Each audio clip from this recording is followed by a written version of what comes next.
Hey, hey, beautiful humans. Um, so I just recorded a video about when you come from a life of that has like a lot of heaviness and a lot of trauma in it, but you've been working on learning presence and the craziness of going from when you're present, when you're feeling the effects of your trauma, and when you're trying to sit with your pain intentionally to send love into it, because those are three different modalities. And I just recorded a video, but it was storming outside. I'm in South Dakota, and I guess we're at that time of year. This is my first full year up here, so um, but yeah, I'm speaking for myself. I'm someone that's experienced a lot in life, but I also was fortunate enough to get into faith and meditation and just that realm of life. And I've always been interested in mental health for very personal reasons, obviously to heal and to grow and to share just good things with other people. So something I've noticed that I've experienced many times. We talk about manic, right?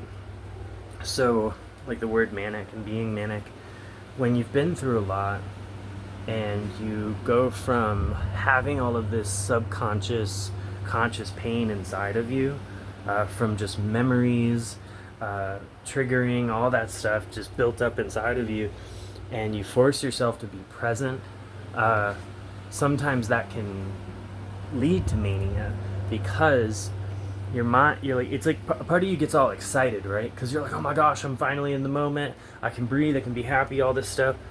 And I think what happens, this is my theory, so our identity uh, can often be formed from our pain, like the me within, that's your whole life, your history, your past, everything you've ever been through built up. And it's like a part of you becomes like, oh, that's me, that's who I am. And yes, a part of that is true, but you want to just be gentle about how you build that, how you build from that in a healthy way, um, in a nurturing way, instead of just walking around, which is something that I've done a lot, just walking around screaming like, I've been through so much, you don't understand. That it it's not, I was gonna say it, that doesn't help anybody.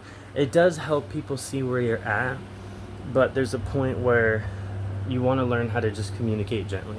Just say, hey, look, I know that I'm a little older now and time has passed, and yes, I have been through these things, and I'm working on it, but I'm not perfect, and that's okay. And learning that is such a process. And so you have this whole history, this past behind you, where you've been through a lot. You're learning about presence, whether that's through Christianity or meditation or Taoism, whatever it is. And you have these moments where you start experiencing being manic, because you're going from having this long history to jumping into the moment, in the present, just hanging out with us and doing our thing as a collective consciousness. But then you get manic because your mind is like, oh my gosh, I haven't had a break in so long. And you get all excited, and then next thing you know, you're manic, you're up for 3 days and experiencing more trauma. So to prevent that, you want to find a little bit of a balance, right?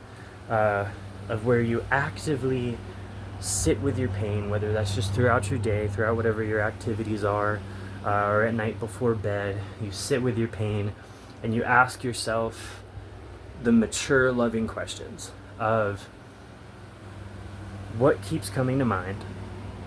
Why do I feel like that keeps coming to mind? What can I replace that with presently? Instead of just repeating this thing in your head, because I think that's the hardest thing about healing is an identity, is we don't know what to replace it with. So for me, I've lost my parents.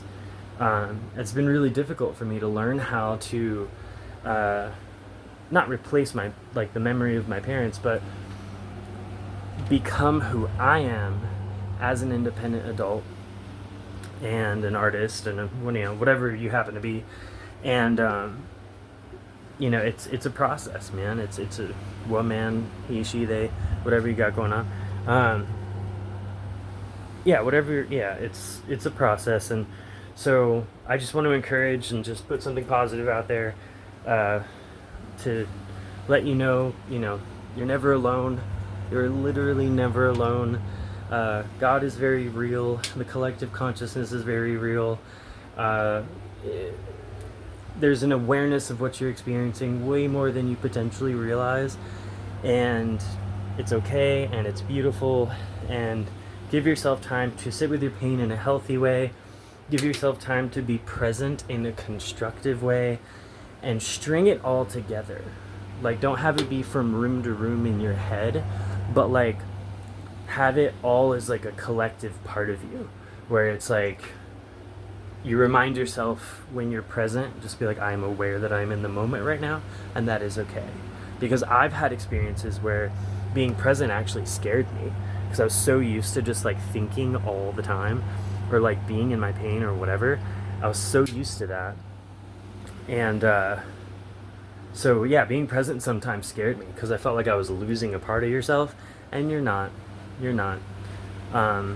You're actually gaining a benefit of healing, and giving other people that presence and that light and that love.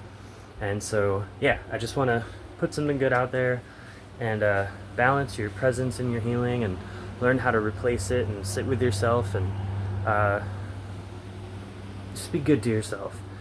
Love who you are. I think that just about covers it. Thank you for listening.